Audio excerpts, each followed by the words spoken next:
Hello besties, welcome back to my channel. It's been a hot second since I've uploaded a video. Spring may have sprung in September, but it did not spring me out of my seasonal winter depression. Unfortunately. I hope September was infinitely better for you guys than it was for me. I hope you guys read some good books. Even though September was like not a great month for me, I had a really good reading month. I read a lot of books that I really liked, a bunch of 5-star reads. I read a few series that I really liked. I read some books that I'd like never heard of. Like I've never heard anyone speaking of these books and they were really good. I did only read romance in September, so I'm only going to be talking about romance books in this video because I'm going to be talking to you about all the books that I read in September. Did I even say that? This is going to be my September reading wrap up because I may have done literally nothing else in September, but I did read some books and I want to talk to you guys about them. I would film this in my room, but my room's a mess right now. So this is the filming spot, and I mean kind of exciting because I haven't filmed a video with my books like in front of my book setup, even though it's not really, it's just in front of this little corner here, but I like set up all my books and I haven't filmed in this little corner yet that I made kind of specifically for filming. It'll definitely do for today's video. I don't know how I want to talk to you guys about all of these books. I guess probably the easiest way would be going from the books that I read at the start of the month to the books that I read at the end of the month, just in the order that I read them. I haven't counted exactly how many books that I read, but I think it's somewhere around 10. I didn't read like a whole lot, but I did have a really good reading month because like I enjoyed so many of the books that I did read. Starting off strong, I read the 4 books that are out in the Salacious Players Club series by Sarah Kate. These were the first books that I picked up in September. I fully picked them up because I wanted to do a Smart Salon episode on them, but they were literally so good that I binge read the whole series, like all 4 books, and I didn't vlog it all while I was reading it, so that didn't happen. But these honestly would have been perfect for a Smart Salon video. These books are so sexy, but honestly I was surprised also by how sweet they were. I feel like everyone has kind of talked about the series online recently, but this is a series about a group of friends who open up a sex club, and so each book follows a different founder of the sex club, their romance, and also kind of like why they were interested in opening the sex club, like what is their specific kink. I feel like this is just pitched as like a very smutty BDSM kinky sex kind of romance series, and it definitely is that. There's definitely a lot of sex in these books. It's definitely kinky, it's definitely great. Like Sarah Kate did this really well, and I think part of what made these books so amazing was the fact that they were also so sweet and romantic. I feel like so many authors have done the kinky, sexy, smutty romance stories, and they just never really have that like romance connection that you find in like a cute fluffy rom-com or something. Like Sarah Kate knows how to write a steamy scene, but she also knows how to write a sweet and really well developed romance. Overall, I'd probably give this series 4 stars. I gave the first book praise, 4 out of 5 stars. This is about Charlie who ends up working with her ex-boyfriend's dad, also developing a sort of sub-dom relationship with him and obviously falling in love with him. Their whole relationship obviously is based around a praise kink. The second book, Eyes on Me, I gave 2 stars. This is about step-siblings Garrett and Mia, and Garrett accidentally comes across Mia online when she's live streaming because she's secretly a cam girl. He doesn't click away. This was my least favorite simply because I just didn't really get Garrett and Mia's connection as well as I did with like the other couples in the other books. I feel like there was a lot of past chemistry between them that I just didn't really like pick up on. Like the whole book is like them finally admitting that they've kind of always had a thing for each other, and I think I just wish that we had seen more of the build-up of that. The third book was easily my favorite, Give Me More. This is an MMF poly romance. This follows Hunter and Isabel, who are a married couple, and their best friend Drake, who's always kind of been the third wheel, but he's always been like a constant part in their lives. He's both of their best friends, he loves them both, and their whole dynamic kind of changes when one day Hunter realizes he might have a thing for watching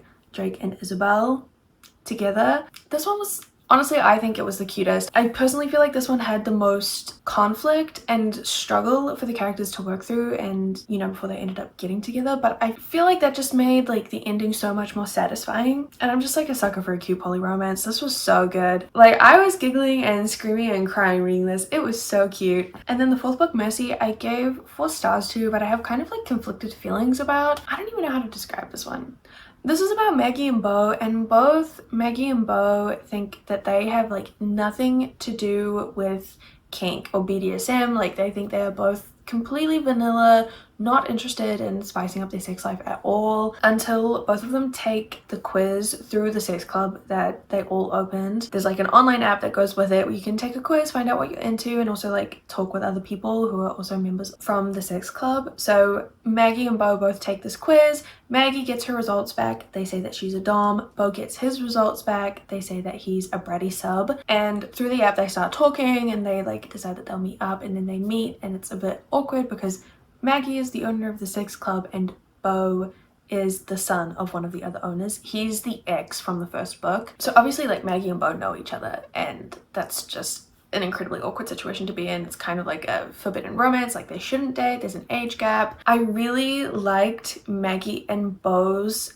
relationship together, like just them on page together, seeing all of their interactions. It was so fun. But I feel like everything else surrounding their relationship wasn't as strong as the plot and all the kind of external conflict in the other books. So I don't know, conflicted. I really liked the relationship, but I feel like the storytelling in this one wasn't as good. But I mean, overall, I loved all of these books so much. As I said, I was like surprised by how much I enjoyed reading these books. I will say I was also a bit surprised at how serious some of the topics were. It's never anything that's like too heavy or serious that I felt like it took me out of the romance. I do think it's just like a fair thing to bring up, and just fair warning going into these, maybe check trigger warnings. I'm pretty sure Sarah Kate put trigger warnings in the start of all of her books. Love authors who do that. This was just like a great start to the month. I had such a good time reading all of these books. After that, I went on and I read 2 books by Candy Steiner, who's a fairly popular romance author. I picked up Blindside by her first because I feel like this is currently really popular online. I feel like everyone's reading this, everyone's talking about this. This is a new adult sports college romance. It's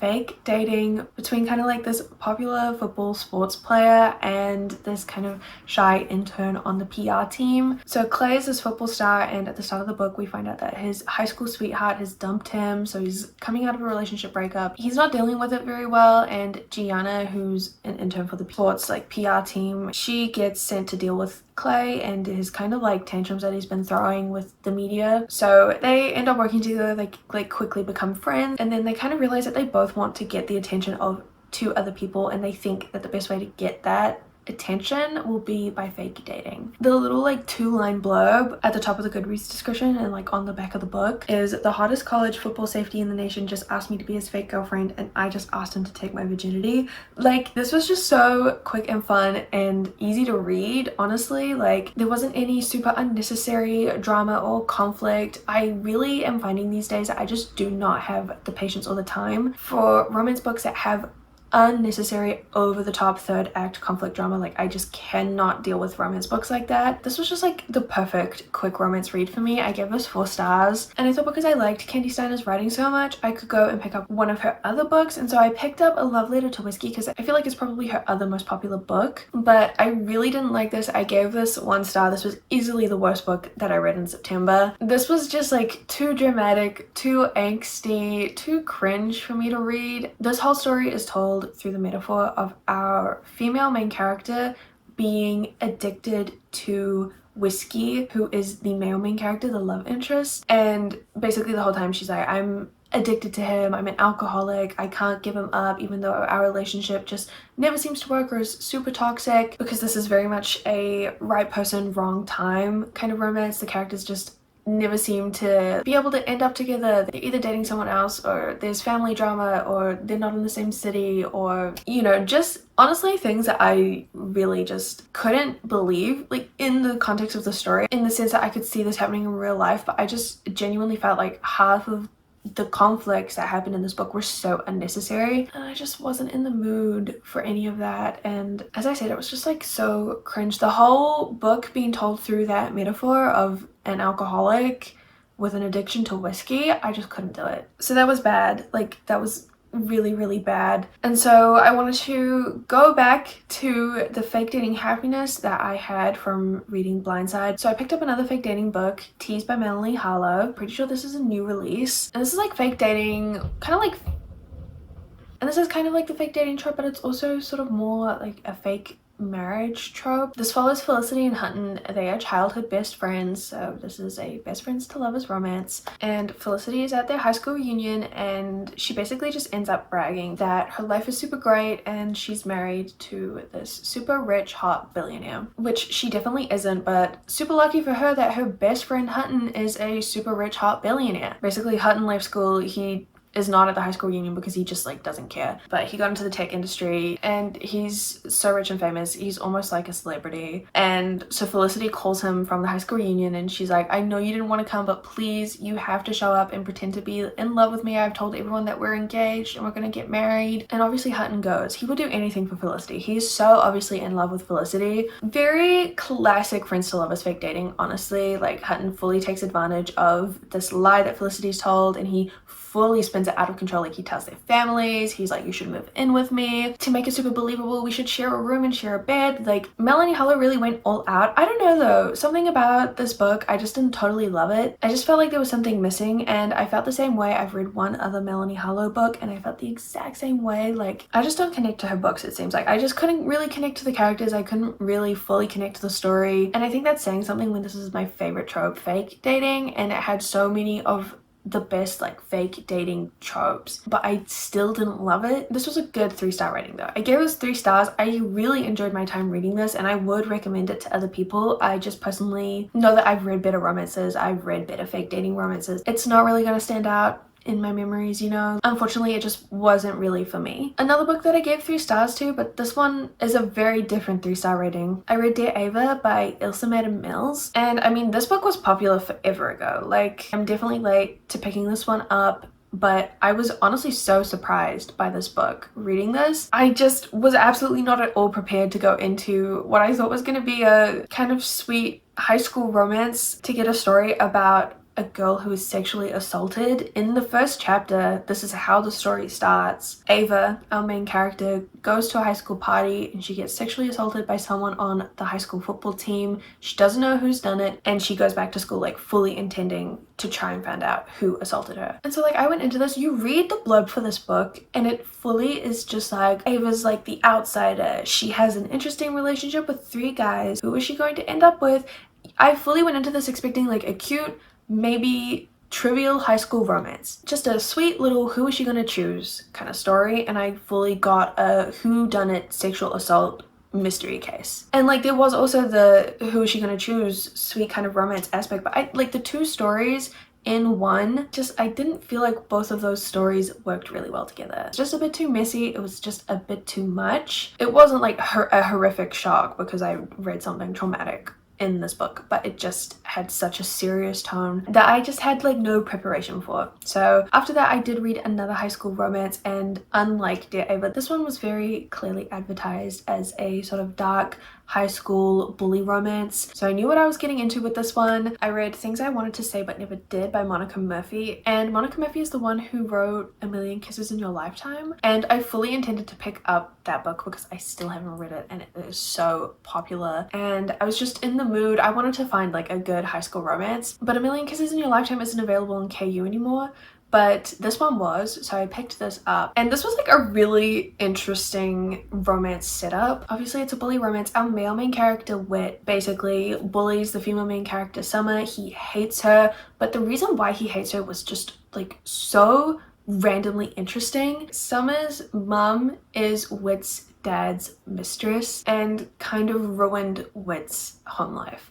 So Whit and Summer have this history through their parents, and Summer only is able to go to this like elite rich boarding school because her mom basically kind of like manipulates Whit's dad into getting Summer in on like a scholarship and stuff like that. And so Whit is like so pissed that Summer is coming to like his school. Like, his family owns this boarding school, and so he just decides to make her life completely miserable. He like turns everyone against her in the school, and it's not like Summer just decides to take it, but she gets why Whit hates her. Like, she fully understands what her mom has done. And also when they're together like on their own, they have very interesting interactions and they obviously are attracted to each other. So they get into this kind of weird sexual relationship, and if I hadn't have known that this was a dark bully high school romance going into this, I would have been shocked at the amount of dirty, horrific sex that is in this book. Like, it was a lot. He basically calls Summer a whore on like every single page. Like, it is not sweet, it is not cute, but the relationship dynamic was so interesting to me, like the history that they had. I wanted to read and find out how it ended. And then at the end of this book, there is just a 3-year time jump, and I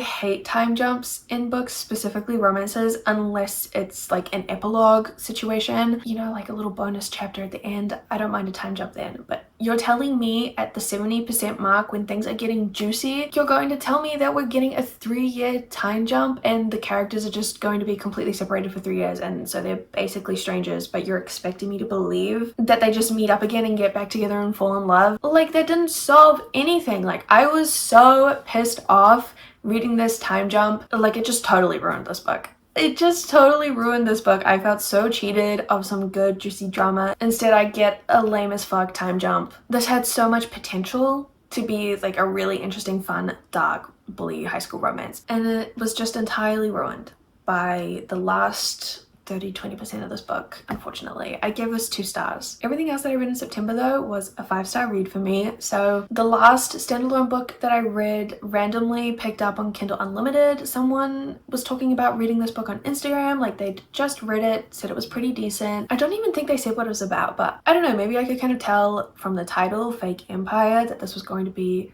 a fake relationship romance, and that's what this is. This is an arranged marriage romance between 2 New York socialite like heirs to like super rich famous companies. Crew and Scarlett, they haven't been in an arranged marriage their whole life, but they've known for a few years now at least that they're going to end up being married to each other. It's fully meant to be a business contract arrangement just to benefit their families, themselves. The story starts, Crew and Scarlett get married, and they've basically avoided each other leading up to their marriage. Like, they know of each other, but they've never really interacted at all. They have very intentionally avoided each other, and so they go from strangers to husband and wife very, very quickly. So they try and get to know each other, but they're both like so hot and smart, and they basically just try and get away with as much as they can with the other person. Like, very much they're playing mind games. They're trying to see who's going to be in control, who has more power over the other one. And this just reminded me so much, like, if you like Gossip Girl, specifically Chuck and Blair's romance, you will love this. This really did remind me of the Addicted series, specifically Rose and Connor. If you like Rose and Connor from the Addicted series, their relationship also very, very similar vibes. And like, I love Gossip Girl, I love the Addicted series, I love Rose and Connor, I love Blair and Chuck. So I just loved this. This only came out this year, and I just feel like I've heard no one else talking about this book except for that person that I was following on Instagram, and I'm so grateful that they read it and they recommended it, because I never would have picked this up otherwise. Like, I feel like I never would have heard of this book, but it was just everything that I loved. So I'm gonna recommend this to anyone who wants kind of a more underrated romance frick and who likes all of that sort of fake relationship, arranged marriage, Gossip Girl, Addicted series. Pick this up because it was so, so good. Then I read books 3, 4, and 5 in the Darkverse series by Runex. If you watched my June reading wrap-up or my July reading wrap-up, I started the series back then. I read the first 2 books, and the first 2 books do such a good job setting up the series, and I decided to like take a break from reading the series because I just knew that I was going to become totally addicted with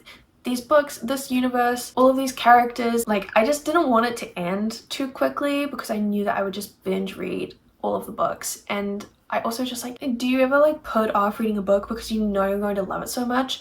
I don't know why I do that, but sometimes if I feel like I just like know I'm going to love a book, I won't pick it up. Like, I'll try not to read it, probably because I just like, once you've read something for the first time and when it's a favorite book of yours, like, you never get to have that experience again, so I try to put it off. But I decided it was finally time for me to finish reading the Darkverse series, and honestly, if you're looking for a dark romance series to read in October, pick this up. It is so good. This is a dark romance in the sense that there is a very heavy mafia mystery crime sort of plot going on over the whole series, and our characters meet and fall in love in kind of dark circumstances, but all of their relationships are so intense and swoon worthy. I love how Runex writes relationships. She does such a good job at writing such unique and strong relationships. Like, not even just the romance in these books, all of the friendships, the families, there's kind of like a found family vibe going on. It is so good. Definitely check trigger warnings for these books though. I'm pretty sure Runix has a list of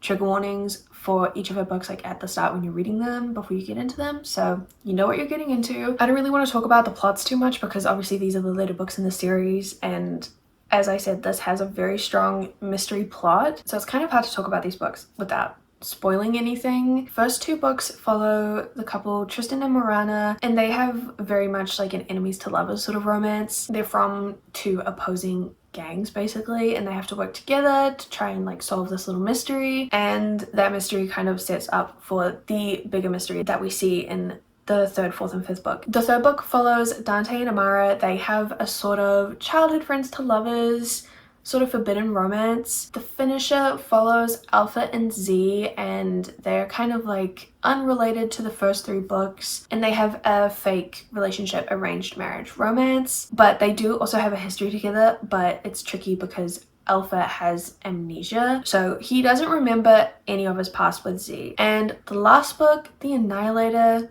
I don't even know what tropes this book has, honestly, but it was so good. It's my favorite one. This is about Lila and the Shadow Man. He's called the Shadow Man because no one knows his name, that no one even knows that if he's real. He's kind of like this urban legend, this urban myth. We hear about him in the other books, and I said I know that this is a dark romance series, but I feel like this one has some of the darkest themes and plot lines. Lila has basically been trafficked her whole life, and the Shadow Man has been kind of looking out for her. He kind of saves her, I guess you could say. Their relationship is so complex, I genuinely can't get into it. I will say though, if you liked Gianna Darling's Dead Man Walking, which by the way is one of my favorite books of this year, The Annihilator has very similar vibes to Dead Man Walking by Gianna Darling. So if you liked that, I would highly recommend reading this one, but you have to read all of the other books before reading this one, because otherwise reading this will make absolutely no sense. There's one more book coming out in this series. No one knows when. Runix hasn't given us a release date yet, but in this final book we get point of view chapters from all of the characters that we've met so far, so I'm so excited to read from all of them in one book. And